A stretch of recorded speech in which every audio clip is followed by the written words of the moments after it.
ሩፋኤል የሚባል መልአክ ነው። ሰማይና ምድርን ያጸናል፣ እንደገና ማህፀንን ይፈታል የተባለ የሚዘመርልን። ለኢትዮጵያ ኦርቶዶክስ ቤተክርስቲያን ካህን አይደሉም። እርሶ ሲነሳ ከነ ልብሶት ነው የተነሳ። ኦሮሞ ማህበረሰብ ላይ የተሰራ ሴራ፣ ቤተክርስቲያኒቱ የሰራችው ሴራ። የሚያምር መስቀል አድርገዋል። በነገራችን ላይ ኦርቶዶክሳውያን ሲያደርጉት ችግር አለው፣ እናንተ ስታደርጉት ችግር የለም። መስሎ ታይቶ ወንጌልን በፍቅር ነው እንድንነግር መጽሐፍ የሚያዘን። ለምንድን ነው እርሶ ቁጣ ኦርቶዶክሳውያን በጣም የስዕል አምልኮ፣ የስዕል የጣዖት ስራ፣ የአጋንንት አሰራር እንደሆነ አምነው እየወሰዱ የቆሼ ሰፈር ሲጥሉት ታይቶ ወዳጅ ጸባ አይፈጥርም ወይ? ጸባጫሪነትስ አይደለም ወይ? ወንጌል በዛ ጉዳይ እርሶ ላይ የተናደዱ ሰዎች እርሶ ላይ አንዳንድ ሙከራዎችን አታክስ ቢያደርጉ ወዳታል። አሁንም ታዲያ ለምን አይመለሱም? መመለስም አይቻልም። ወደ ጨለማ በዚህ መስቀል ይባረካሉ። ይህም መስቀል ደግሞ መድኃኒት ነው ብለው ይሰግዱለታል፣ ይተሻሹታል። መስቀል ኃይልነ፣ መስቀል ጽንዕነ፣ መስቀል ቤዛነ፣ መስቀል መድኃኒተ ነፍስነ። መስቀል ኃይላችን ነው፣ መስቀል ጽናችን ነው፣ መስቀል ቤዛችን ነው፣ መስቀል የነፍሳችን መድኃኒት ነው። ምስሎችን፣ ስዕሎችን፣ ቅዱሳት ስዕል ይሁን ስዕል አድኖ ብቻ አቃጠሉ፣ ቀደዱ። መቀደድም መቃጠልም አለ። ዝም ተባሉ። ከዛ ደግሞ የኢትዮጵያ ኦርቶዶክስ ቤተክርስቲያን ታቦታት በሙሉ ተሰብስበው መስቀል አደባባይ ተከማችተው መቃጠል አለባቸው። ከዛ ልክ ሳይክሏ ላይ ወጥቼ እየሄድኩ እያለ ቁም ብሎ ሽጉጡን ይዞ ይከተለኛል። ቤት ስገባ ደውል ዱራታዎስና አስተራኒቆስ የሚባሉ ሰዎች አንድ ቀን ግብዣ አድርገው የነፍስ አባታቸውን ጳጳሱን ወደ ቤት ጋብዘውት ከዛ በኋላ የወርቅ ወንበር ባለሀብቶች ስለነበሩ የወርቅ ወንበር አስቀመጡለትና የወርቅ ወንበሩ ላይ ቁጭ እንዳለ ከዛ ስዕሉ ግድግዳ ላይ የተሰቀለው ስዕል ቅናት ያዘው። እንዴት ለኔ ስትሰግዱ ኑራችሁ አሁን ለጳጳሱ ትሰግዳላችሁ ብሎ አፍ አውጥቶ ገሰጻቸውና ቤቱን እንደዚህ ተርትሮት በቃ እዚህ መኖር አልፈልግም ብሎ አኩርፎ ስዕሉ ሄዶ ሚካኤል ቤተክርስቲያን ገባ ይላል። ሚካኤል ቤተክርስቲያን ከገባ በኋላ ያለ መሰቀያ ግድግዳ ላይ ተሰቀለ። ይሄ ብቻ እኮ አይደለም፣ ስዕሉ አውቶማቲካሊ ወደ ዛፍ ተቀየረ ይላል። ኦልሬዲ ስህተት ነው ብለው ልክም አይደለም ይሄ ነገር ጥሩም አይደለም ብለው ወጥተው ወደ ወንጌል አማኝ ተቀላቅለዋል። 13 ዓመት ደወሉ አባቶች። መኪና ነው የምትፈልገው? የት ነው የምትፈልገው? እኛ እንገዛለን። እኔን ብለው ያለቀሱ ብለው የለመኑ ሰዎች ነበር። እዚህ 1 ዓመት ካገለገልክ በኋላ ለአንተ መንፈስ ቅዱስ 5 ሚሊዮን ብር ስጠው ብሎኝ ሐዋርያው እስራኤል ዳንሳ ዘይገለበጠብኝ አይደለም ዛሬ በወቅቱ እዛ ገብተው እርሶ እዛው ሲንደፋደፉ ያየሁት መንፈስ ቅዱስ ነክቶኛል ብለው ሲንከባለሉ ያየሁት የእርሶ ምዕመናን የነበሩ ወቅቱ እነዛ ሰዎች ዛሬ ላይ አሁን ሁለተኛ አይነት ቃል ሲናገሩ እንዳይታዘቡት ነው። አንተና አቶ ብንያም ሽታይ የምትባሉ ወንበዴዎች የሰራችሁ ድራማ ነው። ሰላም ለኪ ማለት ሰግድልሻለሁ ሰላም ልሻለሁ ማለት ነው። ሰግድልሻለሁ ማለት ነው። ሰላም ለኪ ሰው የሞተ ምን መመርመር አለ ከዚህ በላይ? እኔ ከኢትዮጵያ ኦርቶዶክስ ቤተክርስቲያን ነው የወጣሁትም ወንጌል እንዳትሰብክ ስለተባልኩ ነው እንጂ መውጣት ፈልጌ አይደለም። ስለዚህ እርሶ 5 ሚሊዮን ስላልሰጡት ብስጭት ውስጥ አይ ነው የኔ የትዳሬ መፍረስ ምክንያት ሐዋርያው እስራኤል ዳንሳ ነው። ግን ሐዋርያ ማለት ይቅር ማስቲካ ተደርጎ ኦፖፕ ተደርጎ ከዛ በኋላ ነው እንደዚህ አድርገው ይሄን እየበጠበጡ ነው ውሃ ወደ ወይን ጠጅ፣ ውሃ ወደ ደም፣ ውሃ ወደ ለስላሳ ወደ ምናምን ብለው የሚሉት የሚል ከማስረጃ ጋር የተለያዩ ሰዎች እርሶ ላይ ቪዲዮ ሰርተዋል። የተረሳን ነገር እንደገና ለማንሳት ሆን ብለህ ጦርነት ለማስነሳት የተጠቀምከው እንጂ ከለሩ ሲቀየር ለምን ነው የምትበሳጨው? ለምን አልበሳጭም እንዴ? ለምን ያበሳጫል? ምክንያቱም መጽሐፍ ቅዱሳዊ ለምን ጥቅም ለማጥቅም አንተ በሁለት ማሊያ የምትጫወት ሰው እሺ መብቶት ነው። እሱንም አልችላል ያስረዱኛል። የኢትዮጵያ ኦርቶዶክስ ቤተክርስቲያን አስተምሮ ልክ ነው? ልክ ካልሆነ የተማሩት ኪሳራ ነው። ኪሳራ ዘመን ልብሶ ለምን አልከሰረም? ለምን ያምሩበታል? ለምን ዛሬም ዝንጥ ብለው አባት ሆነው ለምን ይታዩበታል? ትክክለኛ አሁን መናፍቅ የሚለው ስያሜ መሰጠት ያለበት ለኢትዮጵያ ኦርቶዶክስ ቤተክርስቲያን ነው። ከካንሰር ይፈወሳል ብለን ይዘነው ሄደን ስሙን ጠርቶ እንተና ይባላል አለኝ። አዎ ብለን በቃ ተፈውሷል ይዛችሁት ሄዷል። እኛ ግን ከጎፋ ይዘነው ቄራ ሲደርስ ነው የሞት ከቤተክርስቲያን ወጣ። እግዚአብሔር ምስክር። እርሶን እድል ልስጦትና አንድ ቦታ ውሃው እንዲህ ሳይነቀነቅ የቀየሩበት ቪዲዮ ካመጡ እኔ ንስሐ ገባለሁ። ይኸውልህ አዳምጠኝ። እኔ አሁን ፓስተር ለማለምትም እየተቸገርኩ ወይዘሮ የሚበሉኝ እኔ ችግር የለም በእርሱ ነው እርግጠኛ ሁኜ የምነግርህ። እስራኤል ዳንሳ ጋር እኔ የሰራሁት ሪሰርች 38 ሰዎች ሞተዋል። 38 ሰዎች ማስረጃ ቀርብልሃለሁ። እርሶ ተሳታፊ አልነበሩ? ስርዓት አድርግ እንጂ። እርሶ ጋር ውሃ ወደ ደም ሲቀየር ደም ላነሰው ሰው ሊሰጥ ነው፣ ተጠብሶ ሊበላ ነው። የክርስቶስ ኢየሱስ ደም ስላላረካቸው ማርያምን ደግሞ እንድታድናቸው ደግሞ ይፈልጋል። እኔ እዚህ ሁኜ ስጸልይ እኮ አሜሪካን ሀገር ተቀይሯል። ከዚህ ወደ ደም የተቀየረው ወደ ዘይት እኮ። ለምን አሜሪካን ሀገር ዘይት ጠፍቶ ሐዋርያው እስራኤል የምትሉት እናንተ ሐዋርያም አይደለም ማፊያም ስተዋል ማለት ነው። አሁንም እርሶ ይቅርታ ጠይቁኝ። እኔ ምክንያቱም አልጠይቅም። መንገድ ላይ አሁን ለምሳሌ ይሄንን የመርጌታ ልብስ ለብሰው እየሄዱ ቢጠየቁ መታወቂያ አምጡ ቢባሉ የት ካህን ነው የት ነው ቢባሉ ምን ይላሉ? ማን ነው የሚጠይቀኝ? መንገድ ላይ ቢጠየቁ ጭፈራ ቤት እየገቡ እነሱም አልተጠየቁም።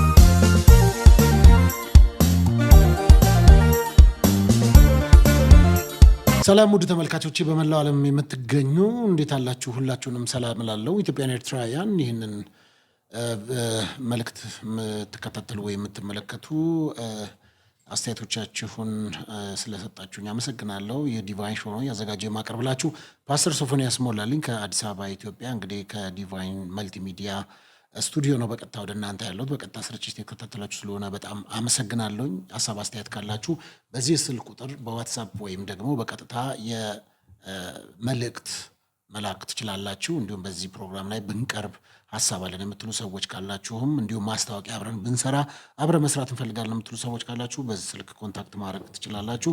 ዛሬ እንግዳ ይዤላችሁ መጥቻለሁ። እንግዲህ በቀድሞ የኢትዮጵያ ኦርቶዶክስ ቤተክርስቲያን ውስጥ አገልጋይ ካህን ነበሩ። አሁን ደግሞ በወንጌላውያን አማኞች መካከል እያገለገሉ የሚገኙ አባት ናቸው። ስለዚህ እሳቸውን ወደዚህ ይዤ መጥቻለሁ። በተለያየ ሀሳቦች ላይ የሚሞግቱ ጥያቄዎችን አነሳለሁ። እንዲሁም ደግሞ ሊያስረዱ የሚገባቸው ናቸው ብዬ ያልኳቸውን የሕዝብ ጥያቄዎችንና የኔም ጥያቄዎችን አካትቼ መጥቻለሁ። አብራችሁን ስለሆናችሁ በጣም አመሰግናለሁ። ስለመጡ በጣም አመሰግናለሁ። እጅግ አድርጌ አመሰግናለሁ እኔም ስለጋበዝከኝ። በጣም ጥሩ። እንግዲህ ከዚህ በፊት 2-3 ፕሮግራም አግኝቼዎታለሁ። ከኔ ጋር እዚህ ፕሮግራም ሰርተናል። የዲቫይን ሾው እንግዳ ኖት። በተለያየ ሀሳብ ላይ ለአወራዎት ስጠራዎት ስለሚመጡ ፈቃደኛ ስለሆኑ በጣም ነው የማመሰግነው። በዚህ አጋጣሚ እኔ በጣም ነው የማመሰግነው።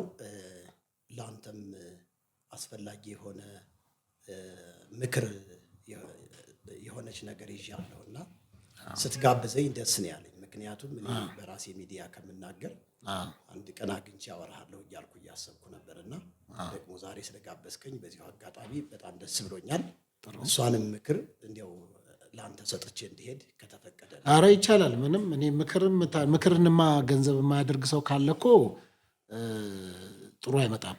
እንኳን የአባቶችን የሌላም ሰው ምክር እንሰማለን። እንግዲህ በወንጌላውያን አማኞች መካከል በተለይም ከኢትዮጵያ ኦርቶዶክስ ቤተክርስቲያን ከወጡ በኋላ በነብይነት ነበር ሲያገለግሉ የነበረው።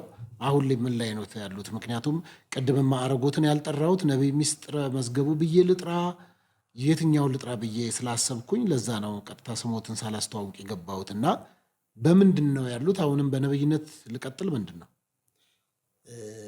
ጥሩ ነው እንግዲህ ነቢይ የሚለውን ብትጠቀምም መርጌታ የሚለውን ብትጠቀምም መጋቢ የሚለውን ብትጠቀምም ወንድም የሚለውን ብትጠቀምም እኔ አይከፋኝም። ምክንያቱም እግዚአብሔር ከዛ ከድቅድቅ ጨለማ ወደሚደነቀው ብርሃን ሲያመጣኝ የእርሱን በጎነት እንድናገር ቃሉን መናገር ባይዘዊ ቃሉን መናገር ማለት ትንቢት ነው።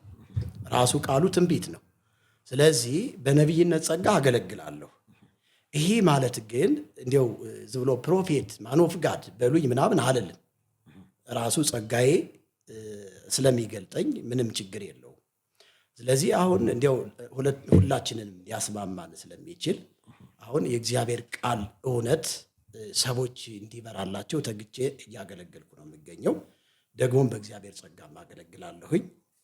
ስለዚህ ወንድም ብለህ ብትጠራኝም አይከፋኝም። አይ እርሶን ስለሚከፋውት ስለማይከፋውት ሳይሆን እንትን ጀበናም ማንጠልጣይ አለው እና ከመሬት ተነስቼ ዝም ብዬ መናገር ስለማልችል ወንድም ብዬ አልጠራም። ምክንያቱም ማልጠራበት ከዚህ በፊት የተሰየሙበት ስያሜ ስላለ እርሶም 3 ነገር በነብይነት በመርጌታ ወይም በወንድምነት ስላሉኝ አሁንም ይምረጡ። በጣም ወንድም ኖት። አሁን በተሐድሶ ነው እያገለገልኩ ያለሁት። እሺ፣ በተሐድሶ እያገለገልኩ ያለሁት አሁን። ስለዚህ እንዲያው አውዱን እንዲጠብቅልን መርጌታ ብለህ ብትጠራኝ። ግን ወንጌል አማኝ ኖት? የወንጌል አማኝ ነኝ። እሺ፣ የወንጌል አማኝ ደግሞ ውስጥ ደግሞ መርጌታ የሚባል ስያሜ ስለሌለ መርጌታ የሚለው ቃል ለኢትዮጵያ ኦርቶዶክስ ቤተክርስቲያን አማኞች የተገባና የእነሱ መጠቀሚያ ስለሆነ መርጌታ ብዬ ብጠራዎት ደግሞ እነሱ ቅር አይሰኙበትም? ስም ነው። መርጌታ ማለት የማዕረግ ስም ነው። እሺ፣ በትምህርት የምታገኘው ስም ነው። ስለዚህ አሁን እርሶ የቀድሞ መርጌታ ኖታ? በቃ የቀድሞ መርጌታ የቀድሞ መሪጌታ ሊሆኑ ይችላሉ ያሁኑ እንጂ በጌታ በለኝ። ያሁኑ በጌታ እግዚአብሔር ይባረክ። በጣም ጥሩ። ይሄ መገለጥ ነው። እንግዲህ መንፈስ ቅዱስ ይገለጣል። ስለዚህ የቀድሞ መርጌታ ያሁኑ በጌታ ምስጢሩ ብለህ ጥራኝ። ጥሩ እሺ፣ መልካም እንግዲህ የቀድሞ ሁለተኛ ነብይነትን ታዲያ ለምን ተውት? አልተውኩትም። በነብይነት ጸጋ እያገለገልኩ ነው። እሺ፣ የሚቆም አይደለም። እሺ፣ ከነብይነት ጋር በተያያዘ ከሹመቱ ጋር በተለያየም ከዚህ በፊት አንስተናል። እያጠራ ነው መሄድ ስላለብን ያው የተለያዩ ሞጋች ነገሮችን አነሳለሁ፣ ጠይቃለሁኝ በግልጽ እርሶም ለህዝብ መልስ መስጠት ስላለቦት መልስ ይሰጡበታል። ስለዚህ ነብይነት በኢትዮጵያ ወንጌል አማኞች መካከል አሁን በተሐድሶ ነው ያሉት። ነብይነት የተሾሙበት የት ነው? ማን ነው? እንዴት ነው ነብይ ነኝ ብለው? እኔ ነብይነት ሹመት ነው ብዬ አላምንምም፣ አልቀበልም። እሺ፣ ነብይነት የጸጋ ስጦታ ነው። እሺ፣ ነብይነት የሚሰጠው ከእግዚአብሔር እንጂ ከሰው አይደለም። ምርግትና ነው የሚሰጠው። ሐዋርያነት፣ ነብይነት፣ ሌሎችም ይሄ 5ቱ ኦፊስ የሚባሉት አሉ። እነዚህ በሰው ሹመት የሚሰጡ አይደሉም። ይሄ ሊስተካከል ይገባዋል። ልክ ነው። በሰው የሚሰጡ አይደሉም። ቤተክርስቲያን ግን ታጸናለች። ያንን የተገለጸው ስለዚህ የት ነው ያ የተገለጸው ጸጋ? በማን አገልጋይ በማን አባት የት ቤተክርስቲያን ነው? ምክንያቱም ከዚህ በፊት ከነቢይ እስራኤል ወይም ሐዋርያ እስራኤል ዳንሳ ጋር በተያያዘ ስሞት ሲነሳ ስለነበረ በሱ ነው የተሾሙት የሚል ነገር ስለሰማሁ ነው። አይደለም። ግን ሲቀቡ ነበረ በነብይነት እዛ ቪዲዮም ስላለኝ እውነት ነው። እሺ፣ ገብቻለሁኝ ባለመረዳት በነበርኩበት። ስለዚህ ዛሬ ይጸጸቱበታል። እዛ በመግባቴ በእውነት በጣም እጸጸታለሁ። ይብን እኔ ራሱ እስራኤል ዳንሳ የሚባለው አገልጋይ ነብይ ነው ብዬም አልቀበለው። ስለዚህ በእሱ ተቀብቻለሁ፣ የእሱ ደቀ መዝሙር ነኝ ብዬም አላወራም አልችልም። ግን የነብይነት ጸጋ እንዳለኝ ደግሞ አምናለሁ እኮ። ምንድን ነበረ ስለዚህ ዛሬ ላይ ሆነው እርሶ ያንን ሲያዩት የመቸኮል ነው፣ የልጅነት ነው፣ ያለማስተዋል ያለማወቅ ነው፣ ያለመብሰል ነው በወቅቱ ወደ ወንጌል። ስለዚህ በዛ ወቅት ግን እግዚአብሔር ተናገረኝ እያሉ እርሶ እዛው ጉባኤ ላይ ስለዛው ሰው ስለ ሐዋርያው እስራኤል ሲናገሩ የነበረበት ቪዲዮ ሁሉ አለ። ስለ ሐዋርያው እስራኤል ምን ብዬ ተናገሩ? ያው ነው እዛ ትንቢት ተናግረው አይደለም እዛ ቦታ ላይ አባት እንደሆነ ይብን አምነውበት እዛ ቦታ ወደፊት ወጥተው ሲጸለይሎት ከዛ በኋላ እዛው ላይ ራሱ ትንቢት ሲያመጡ ምእመናን እዛው ላይ ቪዲዮ አለ። በጣም ጥሩ። እኔ እስራኤል ዳንሳ ጋር ከመግባቴ አስቀድሞ ነብይ ነኝ። እሺ፣ ኢቭን እኔ እስራኤል ትተዋወቃላችሁ ሁለታችሁ? አስቀድሞ በውጪ አንተዋወቅም። እኔ የእግዚአብሔር ጸጋ ከሆነ ልካፈል ብዬ ሄድኩኝ። ስሜን ጠርቶ ወደ መድረክ አወጣኝ። ከወጣሁ በኋላ አንተ ነብይ ነህ ሲለኝ፣ አዎ ነብይ ነኝ አውቀዋለሁ። ምክንያቱም ከዛ በፊት እኔ መሰረተ ክርስቶስ ቤተ ክርስቲያን ነው ተወልጄ ያደግኩትኝ፣ የውሃ ጥምቀት የወሰድኩትኝ። በዛውም ፓስተሮች ሲጸልዩልኝ የነቢይነት ጸጋ እንዳለም እነሱ ይናገሩ ነበረ። መሰረተ ክርስቶስ የት? ፍኖተ ሰላም መሰረተ ክርስቶስ። መሰረተ ክርስቶስ ሐዋርያን ነብይ እኮ አትሾምም ሲጀመር። አይ እንግዲህ አትሾምም። ተሾምኩ እያልኩ አይደለም እኮ። እንዴት አድርገው ነው ነብይን ማትሾም ቤተክርስቲያን ወይም በዛ ያሉ አገልጋዮች ስለሚሰሙት አጥርተን መሄድ ስላለብን፣ ምናልባት ግለሰቦች ከሆነ ትቀበላለች። ነብይነትን አትቀበልም አይደለም፣ ነብይ ብላ አትሾምም ነው። ነብይ ብላ አልሾመችኝ፣ ግን የነብይነት ጸጋ እንዳለ ፓስተሮቹ ያበረታቱኝ ነበረ፣ ይጸልዩልኝ ነበረ። ከዛ በኋላ ግን አሁን ወደ ጌታ የሄዱ አንድ አባት አሉ፣ ቄስ በሊና የሚባሉ። እሳቸው ጋር ዓርብ ጾም ጸሎት አብረን እናሳልፍ ነበር። እሳቸውም ደግሞ እንዲሁ አጽንተውልኛል የነብይነት ጸጋ እንዳለኝ። ኖርማሊ እኔ ነብይ ነኝ ስል በእኔ የሚገለጠውን ነገር ወይም ደግሞ እግዚአብሔር በእኔ የሚሰራውን ነገር ሰዎች ካዩ በቂ እኮ ነው ነብይ ለመሆን። በእኔ የሚገለጠውን ጸጋ ሰዎች ወይም ደግሞ አማኞች ከተጠቀሙበት ጸጋውን ያ በቂ ነው። ግን እስራኤል ዳንሳ ጋር በወቅቱ በጣም በርካታ ሰዎች ይሄዱ ስለነበር እኔም ካለኝ ጥማት ካለኝ መንፈሳዊ ፍላጎት አንጻር እስራኤል ዳንሳ ጋር ሄድኩኝ። ነብይ ነህ አለኝ። ነብይ ነህ ስላለኝ እኔ እሱን አልቀበለውም። አሁን ወይም ደግሞ ዘይት ስለገለበጠብኝ እሱን አልቀበለውም። የተቀባ ክርስቶስ ነው። በተቀባው በክርስቶስ ኢየሱስ በማመኔ ደግሞ የነብይነት ጸጋ እንዳለኝ እኔ ራሴ አውቃለሁ፣ ቤተክርስቲያንም ታውቃለች። ስለዚህ በነብይነት ጸጋ አገለግላለሁ እያልኩ ያለ እንጂ አሁን ሐዋርያው እስራኤል ዳንሳ ሐዋርያም ነው ነብይ ነውም ብዬ አልቀበለውም። ኦኬ። በወቅቱ ታዲያ አሁን በእግዚአብሔር ቃል ዛሬ ላይ እርሶ አይደለም ብለው ተቀበሉ፣ ዛሬ ላይ ተመለስኩ አሉ። በወቅቱ ግን እርሶ እዛ ቦታ በመገኘቶ እርሶ የዛ ጊዜ ጉባኤ ነበሩት አይደለም? ነበር። ጉባኤ ነበሩት። የእርሶ ጉባኤ ሰዎች እሳቸውማ አባታችን ከተቀበሉ ነገሩ ልክ ነው ማለት ነው ብለው በወቅቱ እርሱ አሁን ተሳስቻለሁ ስላሉ በወቅቱ ላሳሳታቸው ሰዎች ታዲያ ምንድን ነው ምላሹ? እኔ ማንንም አላሳሳትኩም። እርሶን አይተው ብዙ ሰዎች ወደዛ ሄደው እስከሆነ ኖ እኔ እስራኤል ዳንሳ ጋር ገባሁ። ዘይት ገለበጠብኝ እኮ ነብይ ነህ አለ። ሐዋርያው እስራኤል ዳንሳ ዘይት ገለበጠብኝ አይደለም ዛሬ። በወቅቱ እዛ ገብተው እርሶ እዛው ሲንደፋደፉ ያየሁት፣ መንፈስ ቅዱስ ነክቶኛል ብለው ሲንከባለሉ ያየሁት የእርሶ ምዕመናን የነበሩ ወቅቱ እነዛ ሰዎች ዛሬ ላይ አሁን ሁለተኛ አይነት ቃል ሲናገሩ እንዳይታዘቡት ነው የጠየቁት ያለሁት። እኔ ኖ እንድትረዳኝ ይፈልጋል። አሁን እዚህ ጋር ክርክር አይደለም። እኔ ጥያቄ ነው የጠየቁኝ። ጥያቄህን ልመልስልህ፣ ጊዜ ስጠኝ። ጥያቄህን ስመልስልህ እኔ እስራኤል ዳንሳ እንደ እግዚአብሔር ቃል ውደት ስለማይመላለስ ነብይ ነው ብዬ አልቀበለውም።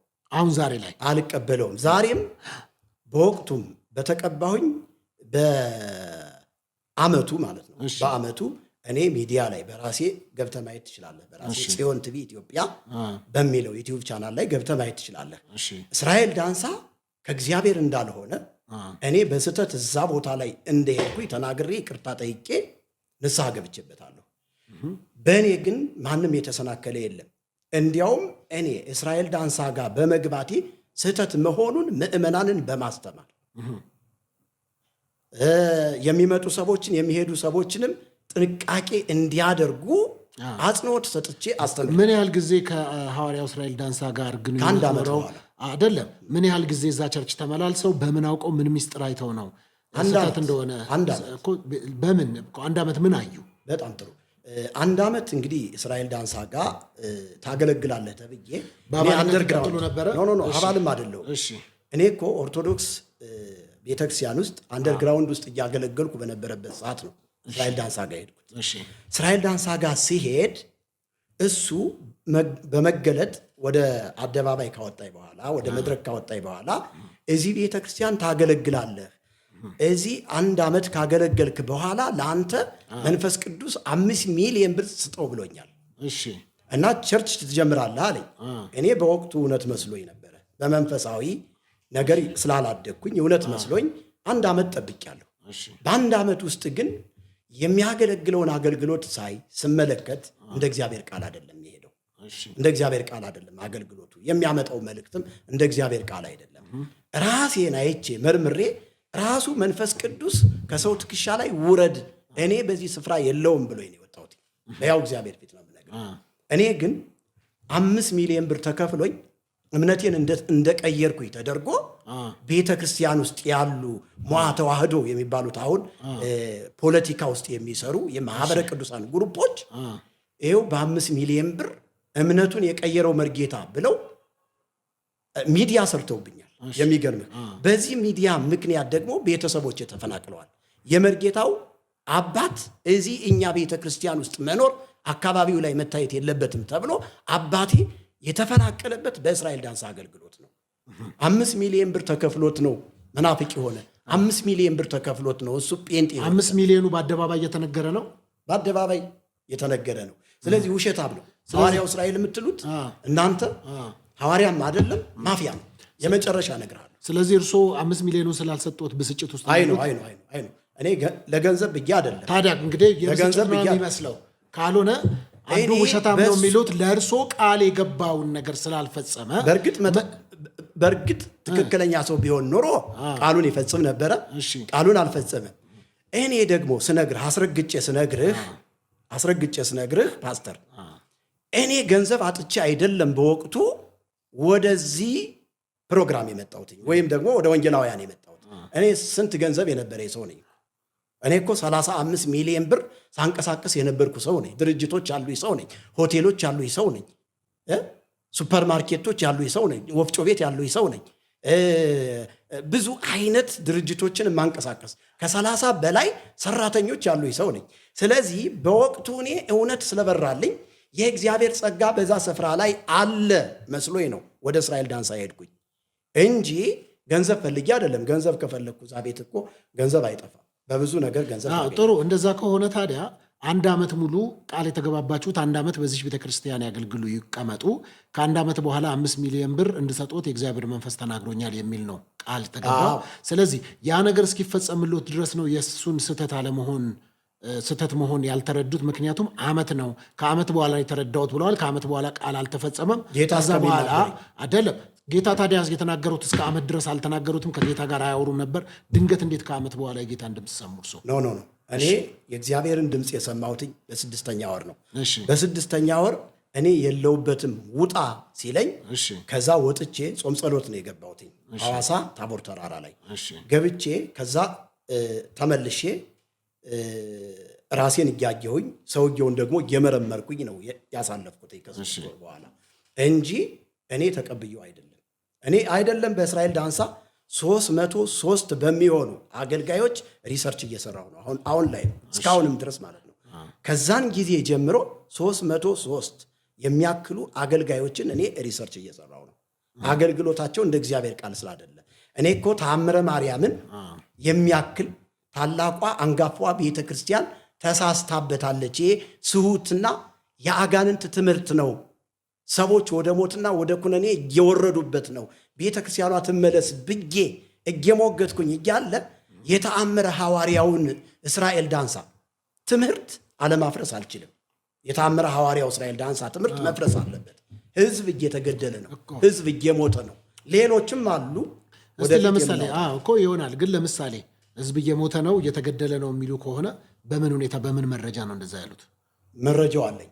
በቪዲዮ በትምህርት በትንቢት በጣም ብዙ ሰዎች እየተገደሉ ነው ያለ። ይህ አደባባይ እውነት ስለሆነ አቀርብልሃለሁ እኮ ካቀረቡ። ምክንያቱም መንግስትም ህዝብም ያለበት፣ መንግስት ደግሞ ተቀዳሚ ስራው የህዝቦችን ደህንነት የመጠበቅ ስለሆነ በዚህ ሁኔታ ሰዎች እየተገደሉ ነው እየሞቱ ነው የሚሉ ከሆነ ሩቅ ሳልሄድ ልንገርህ የኔ የትዳሬ መፍረስ ምክንያት ሐዋርያው እስራኤል ዳንሳ ነው። በምን ምክንያት ግን? ሐዋርያ ማለት ይቅርታ የሐዋርያነት መስፈርትን ስለማያሟላ እስራኤል ዳንሳ ነው የኔ የትዳሬ መፍረስ ምክንያት። ራሱ የኔ ባለቤቴ አብራኝ እየኖረች አዲስ ክርስቲያን ነች። እየመከርኳት እያስተማርኳት በነበረበት ወቅት ታላቅ ወንድሟ ካንሰር ታማሚ ነበረ። ከካንሰር ይፈወሳል ብለን ይዘነው ሄደን ገና በገባሁኝ በ4ና በ3ኛ ወሩ ላይ ይዘነው ሄደን ስሙን ጠርቶ እንተና ይባላል አለኝ። አዎ ብለን ከዛ በኋላ ስሙን ሲጠራ እኛ ደስ ብሎን በቃ ካንሰር ነው አይደል የሚታመመው? አዎ ካንሰር ነው፣ በቃ ተፈውሷል፣ ይዛችሁት ሄዷል። እኛ ግን ከጎፋ ይዘነው በመኪና ይዘነው ልክ ቄራ ሲደርስ ነው የሞተ። ከቤተ ክርስቲያን ወጣ። እግዚአብሔር ምስክሬ ነው። ስለዚህ ይሄ ይኸውልህ እውነት የሆነ አስፈላጊ ከሆነ ቤተሰቦቹ ስላሉ አሁንም ቢሆን እኔ እንዲያውም በወቅቱ ባለቤቴን መክሪያት እንጂ ሽጉጥ ይዛ ሄዳ ልትገለው ሁሉ ሙከራ አድርጋለች። እኔ መክሪያት እስራኤል ዳንሳን አጠፋዋለሁ ገለዋለሁ ብላ ሕክምና የማሳክመውን የእሱን ትንቢት ሰምቼ ነው በሱ ምክንያት ነው ወንድሜ የሞተ ብላ ስሜታዊ ሁን እርምጃ ልትወስድ ስትል መክሪያት ተይ ብዬ በዛ ምክንያት ነው የቀረው። ስለዚህ ይሄ እኛ ያው ምስክሮች። ስለዚህ ታዲያ ከእናንተ ጋር ከፍቺው ጋር ምን አገናኘው ታዲያ? በቃ እስራኤል ዳንሳ መስሎ ታያት። አዲስ ክርስቲያን ስለሆነች ጴንጤው ሁሉ እስራኤል ዳንሳ መስሎ ታያት። ከዛ በኋላ ወደ እናት ቤተክርስቲያን ትመለሳለህ አትመለስም የሚል ጥያቄ አቀረበችልኝ። እኔ ደግሞ የተረዳሁትን እውነት ነገርኳት። ልትቀበለኝ አልቻለችም። በዚህ ምክንያት ትዳራችን ፈርሷል። በጣም ጥሩ። እንግዲህ የእርሶ ባለቤት የወንድማቸው በካንሰር ታማሚ ነበሩ። እንግዲህ እርሶ እዛ ቸርች በገቡ በ4ኛ ወር ላይ እንዲህ አይነት ነገር ተፈጠረ። እግዚአብሔር ምስክር። እሺ ጥሩ። ከዛ ይሄ ነገር ተፈጥሮ ትዳሮትን አተው ቤቶትን በትነው ከዛ በኋላ ጌታን ብለው ወጡ። እርሶ እስከዛ ድረስ አላወቁም። እንደገና ሌላ እኮ ወደ 8 ወር ጨምሬያለሁ። በምን ምክንያት ታዲያ ይሄ ሁሉ ነገር ካለ? እንደገና መለስከኝ እንጂ እኔ እነዛን ወራቶች ያሳለፍኳቸው እየመረመርኩት ነው፣ እየጸለይኩ ነው። ሰው የሞተ ምን መመርመር አለ ከዚህ በላይ? አይ እስከ መጨረሻው ድረስ ማወቅ አለብኝ። ለነገ ትምህርት ለማስተማር ትውልድ ላይ ነው የምትሰራው። ስለዚህ ቆም ብለህ ማሰብ አለብህ። እንደ እግዚአብሔር ቃል መመርመር አለብህ። ስለዚህ እስራኤል ዳንሳ የሚባለውን ሰው እስከ መጨረሻው ድረስ አገልግሎቱን በዚህ በባለቤቴ ወንድም ብቻ ሳይሆን በሌሎቹም ማየት አለብኝ ብዬ ታመው የሚመጡ ሰዎችን እየጠየቅኩኝ የያዝኩት ማስረጃ አለ። በዶክመንት ያስቀመጥኩት ማስረጃ አለ። እርግጠኛ ሁኜ የምነግርህ እስራኤል ዳንሳ ጋር እኔ በሰራሁት ሪሰርች 38 ሰዎች ሞተዋል። 38 ሰዎች ማስረጃ ቀርብልሃለሁ። 38 ሰዎች ሞተዋል ነው የምልህ። ስለዚህ እዚሁ አዲስ አበባ በወንጌል ስም የሚነግድ ወንበዴ ነጋዴ እንጂ ዳንሳ የሚባለው ሰውዬ ሐዋርያም ነቢይም ምንም አይደለም፣ ማፊያ ነው። ስለዚህ እንደዚህ አይነት ነቢያቶችን እንደ እግዚአብሔር ቃል እረፉ ልንላቸው ይገባል።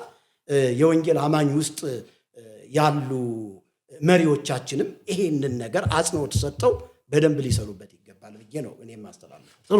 ግን አሁን አንዳንዶች እዚህ ላይ እንዳያነሱ ዛሬ እንደዚህ በቁጣ ሲናገሩ የገባሁትን በወቅቱ እዛ 1 ዓመት በነበሩበት ጊዜ እርሶ ተሳታፊ አልነበሩም? እንዲህ አይነት በሐሰት ትንቢትና በተለያየ የሐሰት ልምምዶች ውስጥ አልነበሩም? በፍጹም። አገልግለው አያውቁም? በፍጹም። ተሳትፈውም አያውቁም? በፍጹም። ገስጸው ያውቃሉ? ፊት ለፊት? አዎ። ምን ብለው ያውቃሉ? እሱንም በቅርበትም አግኝቼ ትክክል እንዳልሆነ ገስጨዋለሁ። ሊሰማኝ ባለመቻሉ እንዲያውም ቸርች እንዳልገባ ተከልክዬ፣ ከዛ በኋላ ግን በስልክም በጽሁፍም ማስረጃዎች አሉ የጻፍኳቸው ለእስራኤል ዳንሳ። እኔን ማግኘት አይፈልግም። በቃ ከዛ በኋላ አውሬ ነው የሆነው የመጨረሻ ማለት ነው። እኔን ማግኘት ስለዚህ ወደ ቸርች እንዳይገቡ ታግደው ነበር? ታግጃለሁ። ከዛ በኋላ እኔ ራሴን አረጋግቼ በጾም በጸሎት አሳልፌ በንስሐ እስራኤል ዳንሳ ጋር በመግባቴ በእውነት ነው የምነግርህ፣ ንስሐ የገባሁበት ጊዜ አለ። በንስሐ ተመልሼ ነው አገልግሎቴን የጀመርኩት። ከዛ በኋላ እስከዛ ከወጡ በኋላ የመገናኘት እድል አላገኙም? በፍጹም፣ በምንም አይነት ሁኔታ። በፍጹም። በጣም ጥሩ። ማግኘትም አልፈልግም ና ብሎኛል ደውሎ። ማግኘትም አልፈልግም ተመለስ ነው ያልኩት፣ ንስሐ ግባ ነው ያልኩት። እሺ ጥሩ። እንግዲህ በኢትዮጵያ ወንጌል አማኞች መካከል ወይም የኢትዮጵያ ወንጌል አማኞች ካውንስል ህብረት በቅርብ ጊዜ መግለጫ ከሰጣቸው ለአንዳንዶቹ ጥንቃቄ ተሰጥቷል፣ ለአንዳንዶች ደግሞ የእገዳ ደብዳቤ ተሰጥቷል እና በወቅቱ እርሶም እንባ እያነቡ ቪዲዮውም ስላለ እንባ እያነቡም ተበድያለሁ፣ በደል ውስጥ ነው ያለሁት፣ ትክክል አይደለም የተወሰነብኝ ውሳኔ የሚል ነገር አንስተው በወንጌል አማኞች ካውንስል በቀጥታ እርሶ የሚያገለግሉበት ሚኒስትሪ ታግዶ ነበረ፣ በፍጹም እንዳይንቀሳቀስ ተደርጎ ነበረ። አሁን ላይ ምን ላይ ደረሱ? በወቅቱስ መታገዱ ልክ ነበረ? ዛሬ ላይ ወደኋላ እናንሳውና በወቅቱ ያው ልክ ነው፣ ታግዷል፣ ሚኒስትሩ ታግዷል። ምናልባት ይመስለኛል የተነሳውበትኝ አሁን ስናወራው በቆየ ነው በእስራኤል ዳንሳ በኩል እንደተቀባሁ ወይም ደግሞ በእስራኤል ዳንሳ በኩል ነቢይ እንደተባልኩ የሚያስብ እጅግ በርካታ ህዝብ ነበረ። ከዛም ጋር ተያይዞ የእስራኤል ዳንሳ መንፈሳዊ ልጅ ነው የሚለው ነገር ካውንስሉ ጆሮ የገባ ይመስለኛል። ይሄንን የተረዱኝ አይመስለኝም ካውንስሉ ይሄንን የተረዳ የታገድኩበት አንዱ የታገድኩበት እስራኤል ዳንሳ ልጅ መንፈሳዊ ልጅ ነው በመባል ነው። ስለዚህ አባትየው መች ታገደ ታዲያ? እርስዎ ልጅ ሆነው የሚታገዱት? ታግዷል እኮ አንድ ላይ ነው የታገድነው። ማስጠንቀቂያ ነው አይደል እነሱ የተሰጣቸው? የእርስዎ መታገድ ነው የእነሱ ማስጠንቀቂያ ነበር የነበረው አይደል? እንዲያስተካክሉ። እኔ አሁን የካውንስሉ አባቶች ትክክል ነው ብለው ያሉትን ነገር አድርገዋል። ከዛ በኋላም ደግሞ ልታረምበት የሚገባውን ነገር ታርሜበታለሁ። እርስዎ ግን በወቅቱ ተቃውመው ነበረ በቁጣ? አዎ። ስላልገባው ስላልተረዳሁት ወይስ ምንድን ነው? አይ ነው እኔ ስላልተረዳሁ አይደለም። እሺ ምንድን ነው? ስላልተረዳሁ አይደለም። እሺ በወቅቱ ይህንን በማር የተለወሰ መርዝ የሚለውን መጽሐፍ ጽፌ ከተሐድሶ ወንድሞች ጋር ማስታወቂያ እየሰራሁ ነበረ። ከዛ እገዳው ተደረገ። ምንም አላልኩም። በእገዳው ምክንያት የመጽሐፉ ምርቃት ሳይከናወን ነው የቀረው። እንደፈለግነው ሳይሄድ ነው የቀረው። ይብን እስካሁንም በጣም ዋጋ አስከፍሎናል። በዛ ወቅት ደግሞ ቤት ፈርሶብኛል። ቤት ፈርሶብኝ ያለ እናት ያሳደግኳቸው ልጆች ግማሾቹ ወደ መከላከያ፣ ግማሾቹ ወደ ፋኖ። ጥሩ። እሱን በዚህ ምክንያት በጣም ችግር ላይ ነበር ያለሁት። ችግር ላይ ነበር ያለሁት። ከዛ ካውንስሉ አውግዞኝ ባለበት ሰዓት እኔም በዝምታ አልፌ ሁለተኛው ግዘት ሲደረግ እኔ እየተመላለስኩ ነበረ። ከዚህ በፊት በተለያዩ ሚዲያዎች ላይ ይሄንን ነገር ለማስረዳት ሞክሬያለሁ። ካውንስሉ ጋር እየተመላለስኩኝ ከአንድም እስከ 7 ጊዜ ሄጄ ጉዳዩ ሳይታይልኝ የይቅርታ ደብዳቤ ሳይታይልኝ ለምን ይህ ውግዘት ሁለተኛ ተከናወነ? እኔ እንዲያውም በጽድቅ በቅድስና ወንጌልን እያገለገልኩኝ እዚህ ጋር ካውንስሉ ሲያወግዘኝ፣ በዛ በኩል ደግሞ ኦርቶዶክሳውያን ገንዘብ ተከፍሎት ነው እንደዚህ ነው እንደዚያ ነው እያሉ ስደት ሲያበዙብኝ በመሃሉ በጣም ድካም ተሰምቶኝ በቃ ትክክል አይደለም ብዬ ተናግሬያለሁ፣ አልቅሻለሁ፣ አዝኛለሁ። በዚህ ምክንያት ነው እንጂ እኔ አሁንም ቢሆን ያንን ሐሳቤን ወይም ደግሞ አቋሜን ልለውጠው አልችልም። ጥሩ። ታዲያ በወቅቱ ሌላው ሲነሳቦት የነበረው አንዱ ለመታገዶት ምክንያት የነበረው ከኔም ጋር በዲቫይን ሾው ላይ እንግዳ አድርጌ ጋብዤዎት እርሶም ደግሞ ቄራ ወይም ጎፋ አካባቢ በነበረው ቸርችዎት በየመድረኩ ላይ ውሃ ወደ ወይን ጠጅ ቀይር ያለው፣ ውሃ ወደ ምሪንዳ፣ ውሃ ወደ ስፕራይት፣ ውሃ ወደ ለስላሳ ቀይር ያለው የሚል ይሄ ትሪክ ነው፣ ፌክ ነው፣ እግዚአብሔራዊ መጽሐፍ ቅዱሳዊም አይደለም፣ አንዱ ይሄ አጋንንታዊም ነው ሰዋዊም ልምምድ ነው ብለው በካውንስሉ መሪዎች አካባቢና እንዲሁም ደግሞ አንዳንድ ኮሜንቶችን አይቻለሁኝ እና እኔ ጋም በወቅቱ ደውለው የጠየቁኝ ሰዎች እኔ ጋ ነው ለመጀመሪያ ጊዜ ያንን ነገር የተናገሩት የነበረውና እርሶ እሱስ የነበረው በእሱ ጉዳይ ዛሬ ይቅርታ መጠየቅ ይፈልጋሉ? ፌክ ነበረ? የውሸት ነበረ? በእርግጥስ እግዚአብሔር ነበር ሲያደርግ የነበረው? ከዛ በኋላ የተለያዩ መነሻዎች ስላሉኝ ፓስተር፣ አሁንም አንተ ጦርነት ለማስነሳት ነው የምትፈልገው። ጦርነት አላስነሳውም። ይሄ ይቅርታ ተጠይቆበት እኮ እኔ ደግሞ እየጠየቅኩኝ ለህዝብ ግልጽ ማድረግ ስላለብኝ የጠየቁትኝ። በጣም ጥሩ። ምክንያቱም እኔ ጋር መጀመሪያ እኔ ጋር መጥተውን የተናገሩት እርሶ ዛሬም ደግሞ በዚሁ ሚዲያ ላይ ይቅርታ የሚጠይቁበት ጉዳይ ከሆነ ከዚህ በፊትም ይቅርታ ጠይቀውም ከሆነ እዚሁ እንዲጠይቁ ነው። ጦርነት የሚባል ነገር የለም። እውነትን ታውቃላቸው፣ እውነት አርነት ያወጣችኋል ነው የሚለው። ስለዚህ ከእውነት ጋር እንደሚተባበሩ ስለማምን ለዛ ነው ጥያቄ ሳልመርጥሎት ወይም መጀመሪያ ጥያቄ ላሳዩት ሳልለው በቀጥታ እየጠየቅኩት ያለሁት። እርሶም ቅር ይሰኛሉ ብዬ በዚህ አላስብም። በፍጹም አመሰግናለሁ። የካውንስሉ አባቶች እንደ እግዚአብሔር ቃል ይሄ ውሃ ወደ ደም ተቀየረ፣ ወደ ስፕራይት ወደ ጨው ተቀየረ፣ ወደ ዘይት ተቀየረ የሚባለው ነገር በቀጥታ የእግዚአብሔር ቃል ወደ ጨው ተቀየረ የሚል የለም፣ ወደ ደም ተቀየረ የሚል የለም፣ ወደ ስፕራይት ወደ ተለያዩ ነገሮች ተቀየረ የሚል የለም። ስለዚህ ካስተምሮ አንጻር ትክክል ስላልሆነ ይቅርታ ጠይቅ ሲሉኝ አባቶችን በማክበር ይቅርታ ጠይቄያለሁ። ከዚህ ውጭ ግን ዛሬም አቋሚ ሊለወጥ አይችልም። እኔ ፌከኛ ሰው አይደለሁም። እኔ ወንጌል ተሰብኮልኝ ነው የመጣሁትኝ። ፓስተርዬ በደንብ አዳምጠኝ። እኔ በርቶልኝ ነው የመጣሁትኝ። እንደ ማንኛውም ሰው ወንጌልን በዘር አይደለም የተቀበልኩትኝ፣ ወይም ደግሞ የሆነ ጥቅም አይቼ አይደለም ወንጌልን የተቀበልኩትኝ። ወንጌልን ስቀበል እጅግ በርካታ ነገሮችን አጥቻለሁ። በወንጌል ምክንያት ትዳሬን አጥቻለሁ፣ ቤተሰቦችን አጥቻለሁ፣ ንብረቴን አጥቻለሁ፣ እጅግ በርካታ። ዛሬም ላይ ብዙ የመከራ ጽዋዎችን እየተጎነጨሁ ነው ያለሁት። ለዚህ እውነት መሞት ካለብኝ ዛሬውኑ ብሞት ደስተኛ ነኝ። ስለዚህ ውሃ ወደ ደም መቀየሩ፣ ወደ ጨው መቀየሩ፣ ወደ ዘይት መቀየሩ በትክክልም ከእግዚአብሔር ዘንድ የሆነ ነው። ኦኬ። ስለዚህ ማስረጃ ማድረግ እንችላለን። ለምሳሌ የዛለታ እኔ ውሃ ሰጥቼዎት እግዚአብሔርን ያተፈታተን ምናምን ብለው ውሃውን ወደ ደም ቀይሩልኝ ስሎት ብዙዎች በኮሜንት ሰድበውኛል። አንተ የእግዚአብሔርን ጸጋ የምትፈታተን በእግዚአብሔር ጸጋ ላይ የምታሾፍ እያሉ በብዙ ስድቦችን አስተናግጃለሁ ከእርሶ ጋር በሰራሁት ፕሮግራም። እኔም ብዙ ተተችቼበታለሁ፣ እርሶም ብዙ የተተቹበት ነገር አለ። ለምሳሌ ከዛ በኋላ እዚች ክዳን ላይ ማስቲካ ተደርጎ ኦፖፕ ተደርጎ ከዛ በኋላ ነው እንደዚህ አድርገው ይህን እየበጠበጡ ነው ውሃ ወደ ወይን ጠጅ፣ ውሃ ወደ ደም፣ ውሃ ወደ ለስላሳ፣ ወደ ምናምን ብለው የሚሉት የሚል ከማስረጃ ጋር የተለያዩ ሰዎች እርሶ ላይ ቪዲዮ ሰርተዋል። የተለያዩ አንተ ነው የጀመርከው። አንተና አቶ ብንያም ሽታይ የምትባሉ ወንበዴዎች ሁለታችሁ ለዩቲዩብ ጥቅም ብላችሁ የሰራችሁ ድራማ ነው። እኔ የቱ ጋር ድራማ ነው? ቆይ እኔ ደግሞ መተው እኮ ተናገሩ። እርሶ አዳምጠኝ፣ በሕግ አምላክ በቤተክርስቲያን አምላክ አዳምጠኝ። እሺ አንተ ካበጣኸው በደንብ ነው የምናገረው። ተናገሩ ይችላል። እናንተ ራሳችሁ ክዳኑ ውስጥ አስቀምጣችሁ የሰራችሁት የማመሳሰል ድራማ እንጂ በወቅቱ 1000 ምናምን ህዝብ ባለበት ውሃ ወደ ተለያየ ሲቀየር ብዙ ቅዱሳን ተጠቅመው የእግዚአብሔር ክንድ የእግዚአብሔር እጅ ተገለጠ ብለው እግዚአብሔርን ያመሰገኑበት ተአምራት ነው። እግዚአብሔር የሰራው ማስረጃ አሉት። እኔ እንደዛ ለማለቴ ማስረጃ ህዝቡ ነው። አይ እኔ አሁን አንተና አቶ ቢንያም ናችሁ ብለው ሁለታችንን ስለሚሰርገው ቪዲዮ ላይ ምን ብዬ ቪዲዮ ላይ ይሄንን ውሃ እስቲ ምናምን እያላችሁ እየተዘባበታችሁ ውስጡ የሆነ ሄሊፖፕ ምናምን አድርጋችሁ እንዲህ እያንቦጫቦጫችሁ አላዩም ማለት ነው። በእግዚአብሔር ጸጋ ስተዋል ማለት ነው። አሁንም እርሶ ይቅርታ ጠይቁኝ። ምክንያቱም እኔ ጋር እንደሱ ያደረገ ሰው የለም። አንተና የለም እኔ ጋር ያደረገ ሰው የለም። እንደሱ 100% እርግጠኛ ያለ በዛ ቪዲዮ አምጡ። ሴቭ ስላደረኩት አመጣዋል። አምጡ ቪዲዮን። አለበለዚያ መተው ፓስተር ቢኒያም በቀድሞ አሁን ደግሞ አቶ ቢኒያም እሳቸው በወቅቱ በእርሶ አስተምህሮና በእርሶ ሁኔታ ላይ ተናግረው ሊሆን ይችላል። ከዛ በተረፈ ቆይ እኔ ጋር የሃይላንድ ውሃ አምጥቶ የበጠበጠ ሰው የለም። 100% ይሄው ላሳይ ብሎ ያደረገ ሰው የለም። እኔ ጋር እኔ አይቻለሁ። 100% እርግጠኛ ነኝ።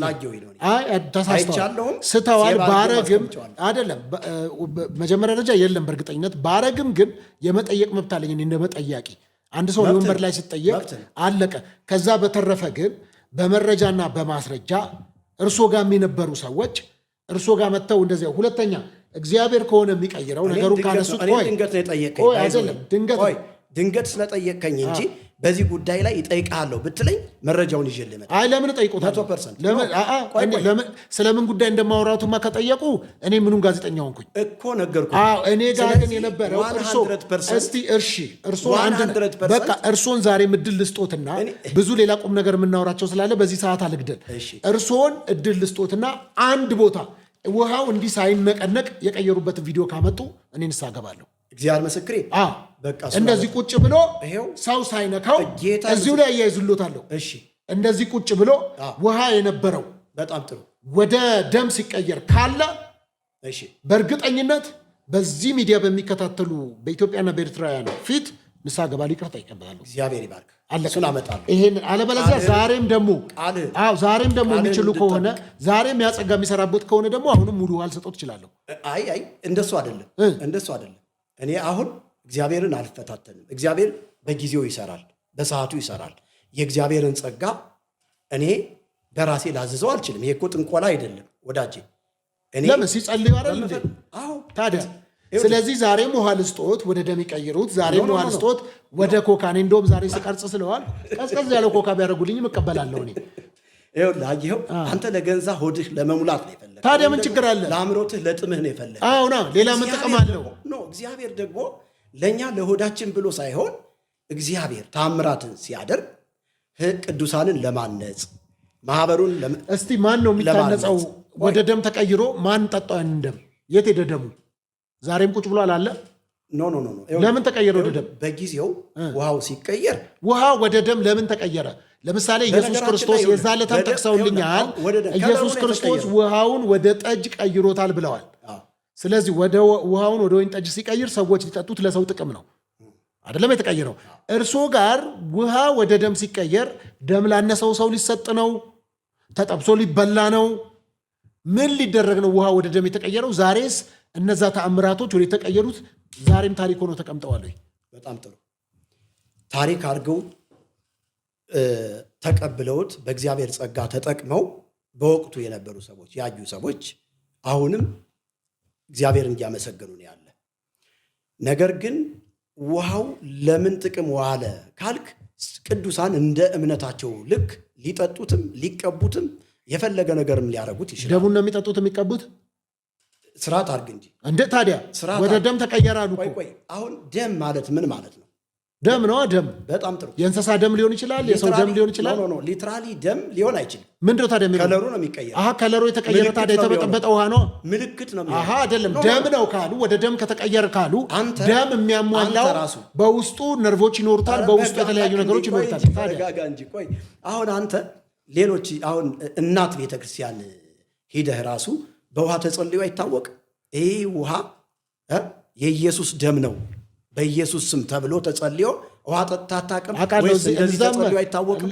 እኔ የትም በወንጌል አማኞች መካከል እኔም ራሱ አገልጋይ ነኝ። ጸልዬ ይሄ ኢየሱስ ደም ሆኗል ብዬ ጸልዬ እግዚአብሔር ይባርክ እቀበላለሁ። መልሱ ተመልሶልኝ።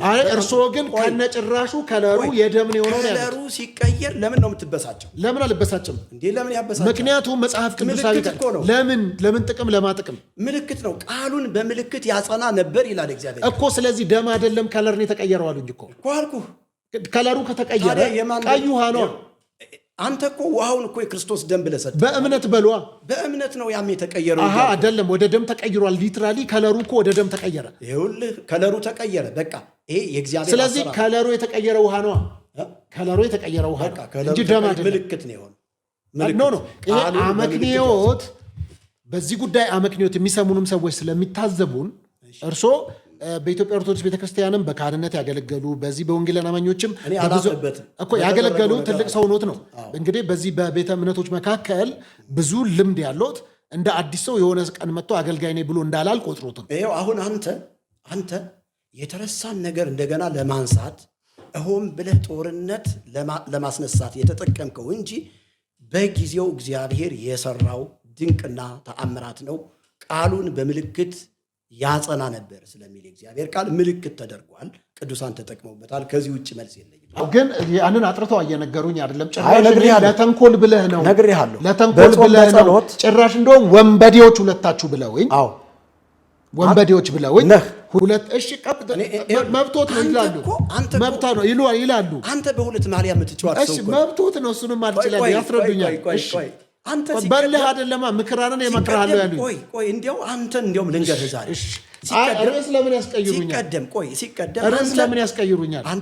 በአንድ በኩል ጴንጤ የምትመስል በአንድ በኩል ኦርቶዶክስ የምትመስል የሱን አንዴ ገዳም ልግባ የምትል አንዴ ለማርያም የምትዘምር ከዚህ በላይ ውንብድና አለ። እሺ ይሄንን በማስረጃ ይገስጹኛል።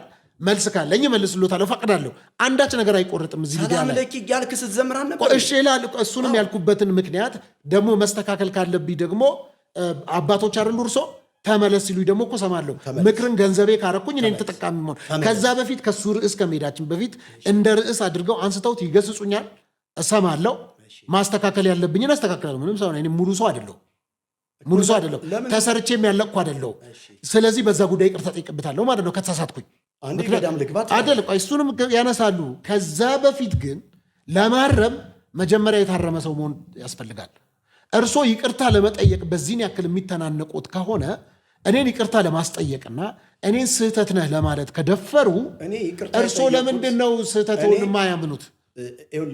ወንድሜ አዳምጠኝ። እኔ አሁን ፓስተር ለማለምትም እየተቸገርኩ ወይዘሮ የሚበሉኝ እኔ ችግር የለም በእርሱ። እኔ ዮሐንስ ራሱ ለምን መሰሉት? ዮሐንስ ያን ሁሉ መጽሐፍ ጽፎ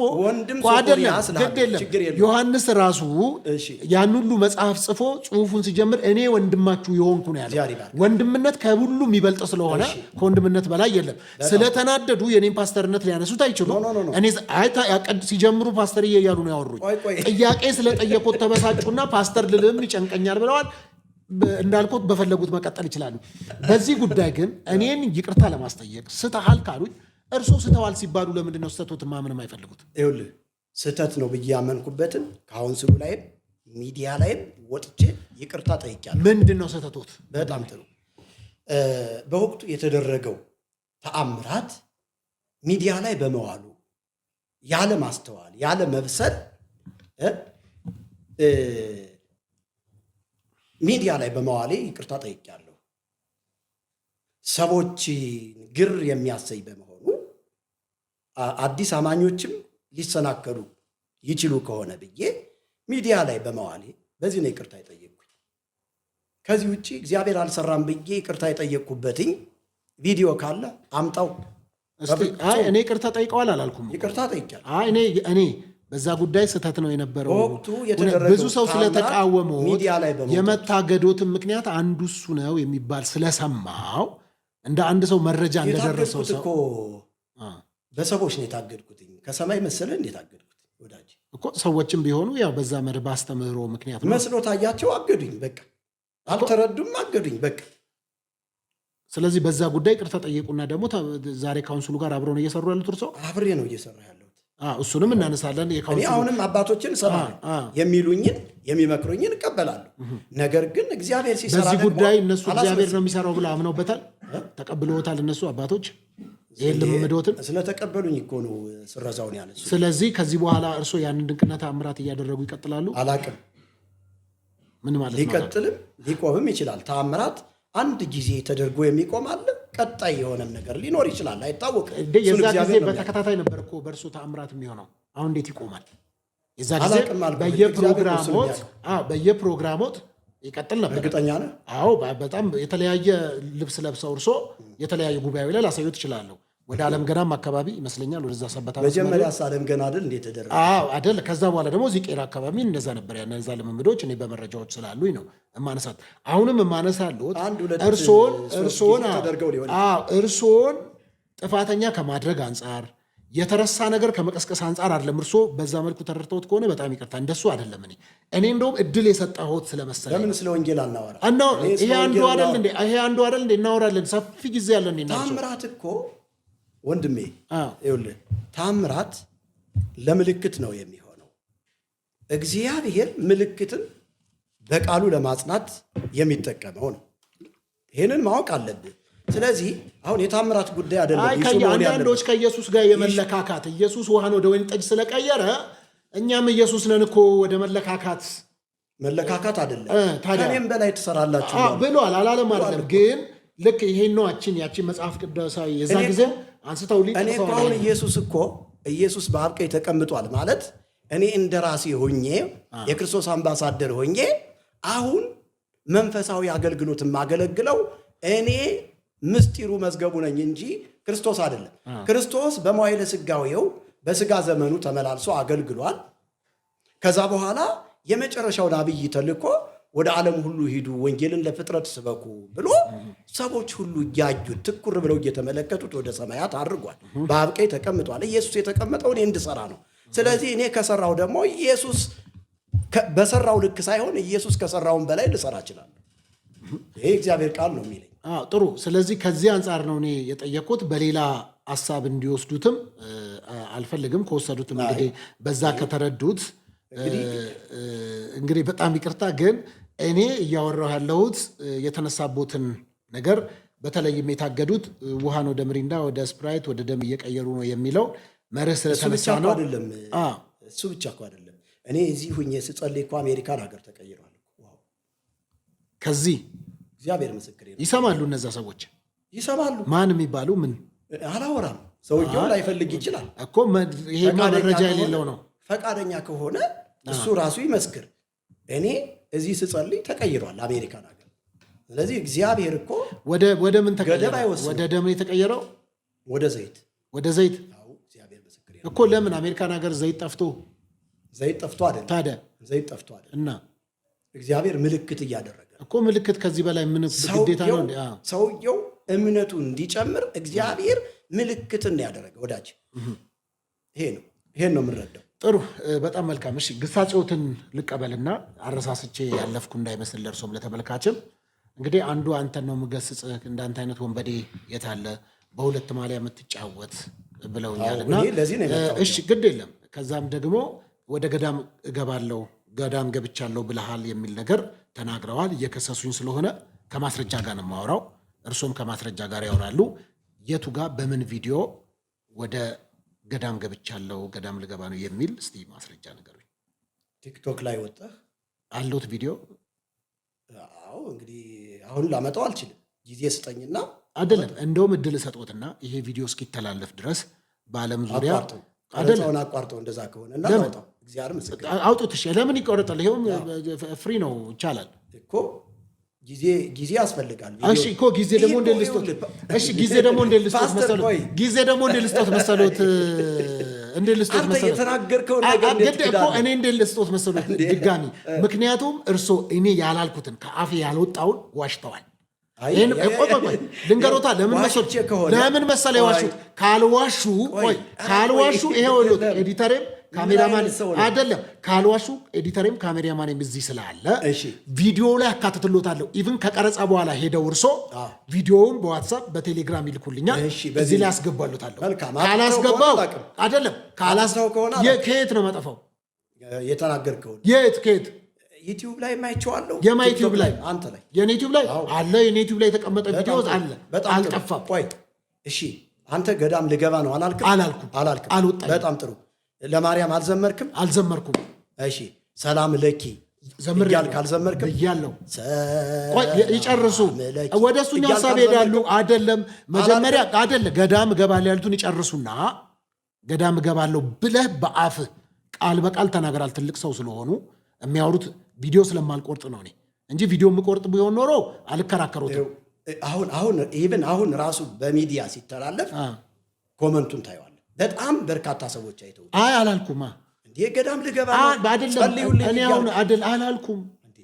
አላልኩም ምን እንደሆንኩኝ አልወጣኝም አላልኩም እኮ ገዳም ነው። እሱንማ ገዳም ነው ያሉት እርሶ ገዳም ልገባ። ታዲያ ጸልዩልኝ። አሁንም በዚህ ሚዲያ የምታዩ ሰዎች እባካችሁ ጸልዩልኝ። አሁንም ዛሬ እኮ ወደ ኦርቶዶክስ ልመለስ አላልኩም። የቱ ጋር እስቲ ቪዲዮ ያምጡ፣ ይኸው ጨምርሎታለሁ። በእግዚአብሔር ፓስተር ጊዜ አታቃጥል። አይደለማ ለምን መሰለህ ሲከሱኝ ሲገስጹኝ በመረጃና በስርዓት ራሴን ዲፌንድ እያደረኩ አይደለም ያልኩትን ሰላም ለኪ ብለህ ዘምራል። ግጥም አድርጌ ሰላም ለኪ ብዬ ዘምሬያለሁ። ቆይ ልቀጥልሎት። እሱን ይገስጹኛል ብያለሁ። እሱን ስህተት ከሆነ ያስረዱኝና ቆይ ስህተት ከሆነ ያስረዱኝና እዚሁ ይቅርታ በማለቴ እንደዛ አላወቅኩም ነበር እላለሁ። ገዳም እገባለሁ የሚለውን ቃል ግን ከአንደበቴ የወጣውን እርሶ ያመጣሉ።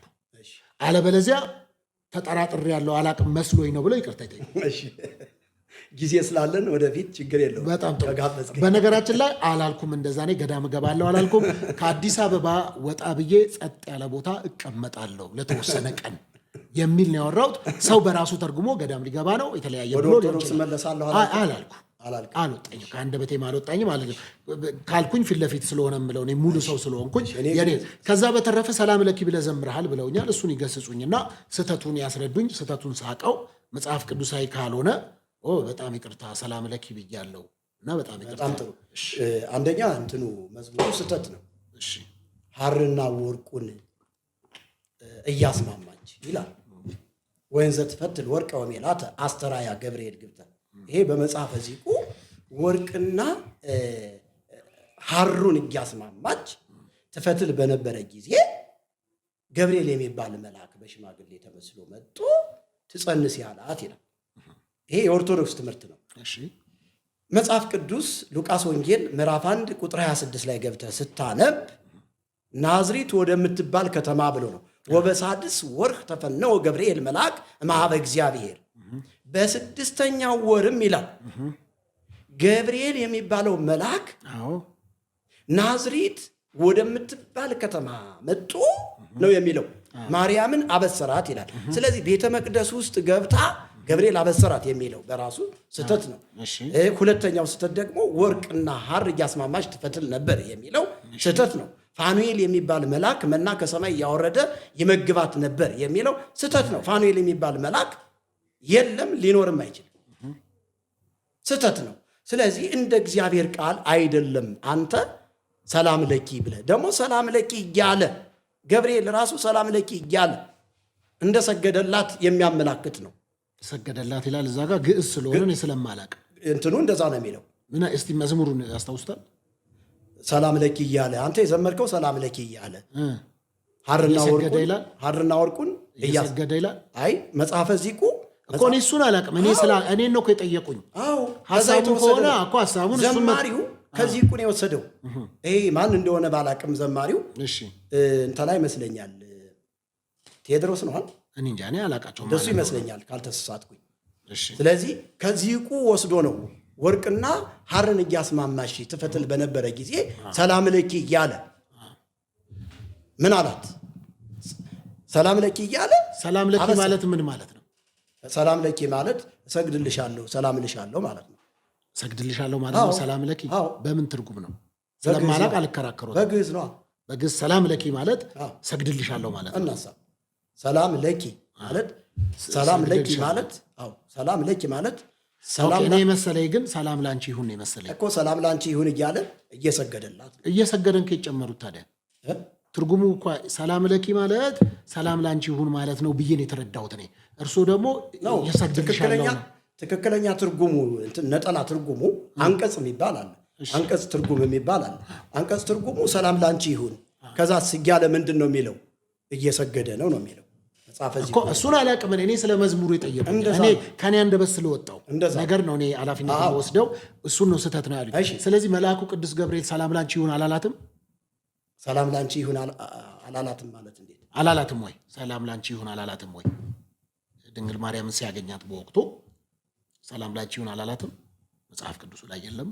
የለም። እርግጠኛ ኖት? አውጣውና አንብበው ካለ ታረማለሁ። እታረማለሁ ሳይሆን ምንድን ነው ያላት? ጸጋን የሞላብሽ ወይ ደስ ይበልሽ እግዚአብሔር ከአንቺ ጋር ነው ነው ያላት እንጂ ሰላም ለኪ እያለ ምናምን ሰላም ለኪ ያለ እኮ አላልኩም። እርስዎ አሁንም እንዴት እንደተረዱት ሰላም ላንቺ ይሁን እሺ እንደዛ አላላት እኮ። ምንድን ነው ያለው? ጸጋን የተሞላሽ ወይ ደስ ይበልሽ። እሺ ከዛስ? አንብበው አውጣለሁ ላምጣለሁ። እሺ ከቁጥር 5 ጀምሮ ላንብበው ይመስለኛል፣ ያው እንዳይረዝም ከፕሮግራማችን አንጻር። በይሁዳ ንጉሥ በሄሮድስ ዘመን ከአብያ ክፍል የሆነ ዘካርያስ የሚባል አንድ ካህን ነበረ። ሚስቱም አሮን ልጆች ነበረች። ቆይ ልምጣ። የለም ስለ ዘካርያስ ነው። ቆይ እርሱም በክፍሉ ተራራ እንደ ካህናት ስርዓት 26 ጀምሮ ቆይ አንዴ ሙሉን ይዤ መውረድ ስለፈለግኩኝ ነው። ነጠላ ነገር ስላልፈለግኩ ነው።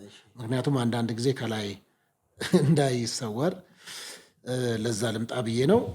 እሺ የሉቃስ ወንጌል ምዕራፍ 1 ቁጥር 26 በስድስተኛውም ወር መልአኩ ገብርኤል ናዝሬት ወደምትባል ገሊላ ከተማ ከዳዊት ወገን ለሆነው ዮሴፍ ለሚባለው ሰው ወደ ታጨች ወደ አንዲት ድንግል ከእግዚአብሔር ዘንድ ተላከ።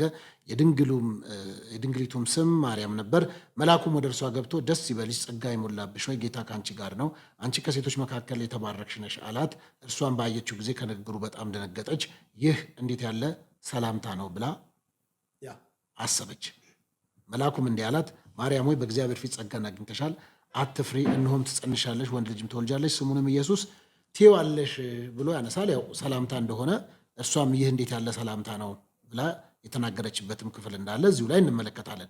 ስለዚህ ሰላም ላንቺ ይሁን፣ ሰላም ለኪ ማለቱ ምንድን ነው ስህተቱ? ሰላም ላንቺ ይሁን የሚለው ስህተት የለው። ሰላም ላንቺ ይሁን፣ ሰላም ነሽ፣ እንዴት ነሽ ማለት ይቻላል። ግን ቃሉ እንደዛ አይደል እኮ። ይሄው እዚህ ጋር ምን አይነት ሰላምታ ነው ትላለች እኮ። ምንድን ነው ገብቶ ደስ ይበልሽ፣ ጸጋን የሞላብሽ ጌታ ከአንቺ ጋር ነው፣ አንቺ ከሴቶች መካከል የተባረክሽ ነሽ አላት። እሷን ባየችው ጊዜ ከንግግሩ በጣም ደነገጠችና ይህ እንዲህ ያለ ሰላምታ እንዴት ያለ ሰላምታ ነው ብላ አሰበች። ስለዚህ ሰላም ላንቺ ገባኝ። አድምጡኛ። እርሶ ሰላም ላንቺ ይሁን ማለት ኃጢአት ነው? ኃጢአት አይደለም። እሺ መስገዱ ነው ኃጢአት እኮ። ታዲያ እኔ የሰገድኩ የሰገደላት እኮ ነው የሚለው። እኔ ሰገድኩ ወይ? እኔ እኮ ስለ እኔ ነው። እኔ እዛ ያለውን እርሶ ከኔ የተሻለ ያውቃሉ። እኮ እርሶ እዛ ያለውንማ ያውቃሉ። እኔ ጥሬ ቃሉን የተጠቀምኩት ሰላም ለኪ የሚለው ወደ ግዕዝ ሲተረጎም ሰላም ላንቺ ነው። አሁን ይኸውልህ መሰለህ ፓስተር፣ ሁል ጊዜም ኦርቶዶክሳውያን ከትምህርታቸው ተነስተው ሰላም ለኪ እያሉ ምንድን ነው የሚል ሰላም ለኪ ዘንሰግድ ንብለኪ ማርያም እምነ ናስተበቋኪ። አየው ሰላም ለኪ ብሎ እንዘንሰግድ ንብለኪ፣ ሰላም ላንቺ ይሁን እንሰግድልሻለን እያሉ ነው እኮ። እኔ ብያለሁ። ሁል ጊዜም ሰላም ለኪ ካለ ለማርያም እየሰገደ ነው። እኔ ስግጃለሁ። ዝማሬው በዛ ኮንቴክስት ውስጥ በዛ ኮንቴክስት ከሆነ ስለዚህ እኔ ግን አንተ ማርያም ፖዚቲቭሊ ነው አይደል? እኔ ፖዚቲቭሊ ነው የወሰድኩት። ሰላም ለኪ የሚለው መልአኩ ቅዱስ ገብርኤል ጸጋን የተሞላሾች ብሎ ያገድ ትውልድ ሁሉ ብጽዕት ይሉኛል እንላታለን። ብጽዕት ናት ብዬ ነገር ሰላም ላንቺ ብል እሺ፣ ብጽዕት ካልኩኝ ሰላም ላንቺ ይሁን ካልኩ ኃጢአት ይሆናል፣ ነውር ይሆናል። የት አግኝተህ ነው አሁን ሰላም ላንቺ የምትላት ማርያም? ንግግሩ ነው እኮ ያወራሁት። የት አግኝተው ነው ብጽዕት የሚሏት? የት አግኝተው ነው? በቃ ብጽዕት እንደሆነች የት አግኝተዋት? ብጽዕት ይሉኛል ነው ያለችው ማርያም። ብጽዕት የት አግኝተው ነው ብጽዕት ያሏት? በጣም ጥሩ። የት አግኝተው አይደለም ቃሉ ላይ ስለተጻፈ እኮ ይሄው እኔም ሰላም ላንቺ ይሁን አልኳት። ጸጋን ሰላም ላንቺ ይሁን የሚል የለም። አይ ደያው ነው እርሶ ሲሆን የለም። አይ እርሶ ሲሆን ገብርኤል የተናገረው እንጂ አይደለም። እርሶ ሲሆን የታገኛታል አሉ። እርሶ ብጽዕት ናት ሲሉ ከየት አግኝተዋት ነው? በጣም ጥሩ። መጽሐፉ ትውልድ ሁሉ ብጽዕት ይሉኛል እኮ። ብጽዕት ይሏታል እርሶ የት አግኝተዋት? የት አግኝተዋት? ቃሉ ስለሚል ቃሉ ስለዚህ እኔ ከዚህ ውጭ ምን አልኩኝ ታዲያ? በጣም ጥሩ። ሐርና ወርቁን እያስማማች ብለህ ዘምራል አይደል? ብያለሁ። እሺ የት ስፍራ አግኝተኸው ነው ሐርና ወርቁን እያስማማች? አላቅም። እሱን እኮ የት አግኝተኸው ነው እኮ ሐርና ወርቁን ማስማማት የሚለውን እርሶ ነው የነገሩኝ እኮ። እየፈተለች እኮ ነው የሚለው አይደል? እኮ እሱን አላውቀውም። ዘመርከው አንተ ከነጭራሹ እኔ ያልኩት አልከው። ስለው ያልኩት እኔ ሐርና ወርቅ ማስማማት ምን ማለት ነው? ማስማማት ማለት እንግዲህ ነውር ነው። መስፋት ማለት እኮ ነውር ነው። ነውር ነው። አይሰፋም ሐርና ወርቅ ማርያም የምትሰፋበት ምክንያት ምንድን ነው? አይሰፋም ወይ ነው? እኔ ቃሉን ነው። እኔ ማርያም ሲሰፉም አይቻላቅም። ሐርና ወርቅ ሲሰፋ አይቻላቅም። በጣም ጥሩ። እኔ ካልሶ አሁን ይሄንን ልሞግቶት ስለማልችል ሐርና ወርቁን ትስታስማማ በማለት አይደለም። እኔ ሽንፈት አይደለም። እኔ እርሶ ልንሸናነፍ አይደለም። ለማሸነፍማ ከሆነ ብዙ እርሶን የምረታቡት ነገር አለኝ። እኔ እሱ ማሸነፍ ሀሳብ ነው የማወራው። ማርያም አንደኛ ወርቅና ሐር እያስማማሽ ትፈትል ነበረ ወይ? ጥያቄ ነው። እሱን አላቅም። ካላወቅክ ለምን የዘመርከው? መጽሐፍ ቅዱስ ላይ አይደለም። በቃ ከሌለ ደግሞ ትርጉሙ የተጣመመ ከሆነ እሱማ እንደዛ ብለን እግዚአብሔር ረዳኝ እያልን አበላኸኝ አጠጣኸኝ እያልን እየዘመርን አይደል? በፕሮቴስታንት መጽሐፍ ቅዱስ ውስጥ አለ። በቃ ታዲያ አለ መጽሐፍ ቅዱስ ውስጥ አለ። እግዚአብሔር ያበላል ያጠጣል፣ መጋቢ ነው። አይመግብም ምናምን እያልኩ አይደለም። ፐርሰናሊ ስለ እርሶ መጽሐፍ ቅዱስ ተጽፏል። ይኸውልህ ወዳጄ እግዚአብሔር አይደለም ያቀዳጃል። ስለዚህ አገባኝ መጽሐፍ ቅዱስ ስለተጻፈ ሳይሆን ከህይወታችን የሚቆረስ ምስክርነቶች አሉ። አንተ ያልተጻፈውን ለምንድን ነው የዘመርከው? እኮ እኔ ሰላም ለኪ የሚለውን ሰላም ላንቺ ነው ትውልዱ ልብጽት ይለኛል። እርሶም ይላሉ። እሺ ወርቁን እያስማማች ብለህ ዘምራል። ብያለሁ። አላውቀውም ትርጉሙን። ስህተት ከሆነ ደግሞ ይቅርታ። በቃ ስህተት ነው። አለቀ በቃ። እኮ እርሶ ባሉኝ አውድ መሰረት ስህተት ከሆነና ቤተ መቅደስ ገብታለች ብለህ ታምናለህ? አሁን እኔ ለምን ጠይቆትን ለምን አይመልሱልኝም? እኮ ገብታለች ቤተ መቅደስ ውስጥ። እርሶ ይንገሩኝ ከገባችም ካልገባችም። እንዴት ልትገባ ትችላለች? እኮ እርሶ ይንገሩኝ። በቃ እርሶ ይንገሩኛ። ስለዚህ እንግዲህ ኢቭን ወንዶች ገብተው እኮ እግራቸው ላይ ታስሮ በዛው ሊቀሩም ሊመጡም ስለሚችሉ የሚንኮሻኮሽ ነገር አድርገው ነው። ካልተንቀሳቀሰ ይስቧቸዋል እኮ። ስለዚህ ማርያም ለምን ነው የገባቸው? እኮ እኔ እሱ ነው አንተ የዘመርከው እኮ። እኔ ይሄንን አላልኩም። ያልኩት ይሄንን ነው። እግዚአብሔርን በደል ከሆነ ከእግዚአብሔር የሰሙት ነገር ከሆነ በዛ ነገር የሚዘመር ለእግዚአብሔር። እኔ አባት ስለሆነ ለእግዚአብሔር ነው የሚዘመር።